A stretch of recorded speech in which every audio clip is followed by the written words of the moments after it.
High, আমি মৌসুমি from Austria Vienna. কেমন আছেন আপনারা সবাই? আমি তো অনেক ভালো আছি। তো আজকে আপনাদের সাথে শেয়ার করব আমি মামুনির জন্য হোমমেড ঘি কী করে বাসায় বানাই।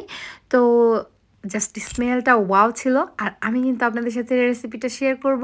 কম বেশি আমরা তো সবাই জানি, কিন্তু আমি খুবই সিম্পল ওয়েতে বানাই, সেটাই আমি আপনাদের সাথে শেয়ার করব। প্রথমে আমি আনসল্টেড 3টা বাটার নিয়ে নিলাম। এখানে এটা অস্ট্রিয়ান ব্র্যান্ড। তো আপনারা আপনাদের পছন্দ মতো যে কোনো বাটার নিতে পারেন, তবে আনসল্টেড এটা হতে হবে মাস্ট। তারপর হচ্ছে কি আমি একটা প্যান বসিয়ে দিয়েছি, সেটা হচ্ছে কি একটা টপ বসিয়ে দিয়েছিলাম, এই টপটা একটু গরম হতে দিয়েছিলাম।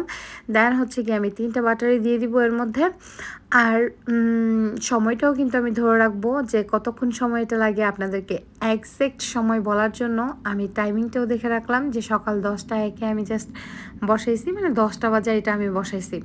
তো যাই হোক, দেখি কতক্ষণ সময় লাগছে। তো অ্যাকচুয়ালি খুবই অল্প আছে, এটা আমি প্রথমে মেল্ট করে নিচ্ছিলাম। খুব একটা হাই হিট দেয়নি। হাই হিট দিলে হবে কি তাড়াতাড়ি গলে যাবে এবং পুড়ে যাবে, আর ঘিয়ের স্মেলটা কিন্তু সুন্দর আসবে না। দ্যাটস ওয়াই এটাকে অনেক ধৈর্য সহকারে জাল দিতে হবে। তারপর উপরে একটা সুন্দর আস্তে আস্তে একটা ফেনা ক্রিয়েট হবে। আর এটাই কিন্তু মজা। সব থেকে বোঝার ট্রিক্স হচ্ছে গিয়ে এই ফেনাগুলো যখন একদম ভাজা ভাজা হয়ে যাবে, একদম ফেনাগুলো মিলিয়ে যাবে, তখন আপনার ঘি হয়ে গেছে। এটা হচ্ছে কি আমার মানে টিপস। আমার মনে হয় যে এইটাতে আমি সহজে বুঝি যে এখন কখন হবে আর কি ঘিটা। তো যাই হোক, সুন্দরভাবে জাল দিয়ে নিলাম। এই জাল দিতে দিতে দিতে আস্তে আস্তে এটা প্রায় আমি অলরেডি 15 মিনিট আমি জাল দিয়ে দিয়েছি। 15 মিনিটে এই অবস্থায় এসেছে।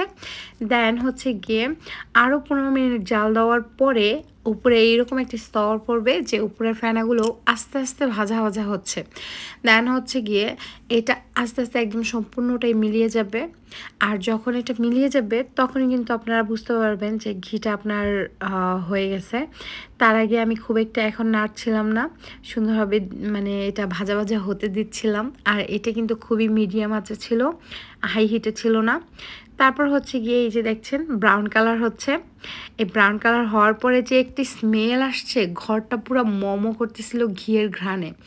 এই যে অলরেডি আমার কিন্তু ঘিটা একদম ডান। আর এটা হয়তো আমার প্রায় 40 মিনিটের মতো সময় লাগছে ইন টোটালি। আপনাদের 30 মিনিটস বা 40-র একটু বেশিও লাগতে পারে, কারণ আপনার চুলার হিটের উপর ডিপেন্ড করছে আপনি কতটা হিটে কীভাবে করেছেন। তো যাই হোক, আমার যখন ওই পারফেক্ট কালারটা চলে এসেছে, আমি একটু ডার্কই পছন্দ করি ঘিয়ের।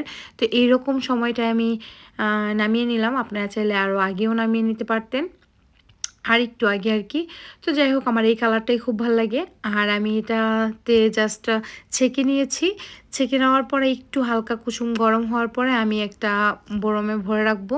এটা এটা কিন্তু এখন একদম এইরকম কালার লাগছে, কিন্তু আপনি যখন মানে এটা একদম হয়ে যাবে, ঠান্ডা হয়ে যাবে, তখন কিন্তু এটার অরিজিনাল কালারটা চলে আসবে।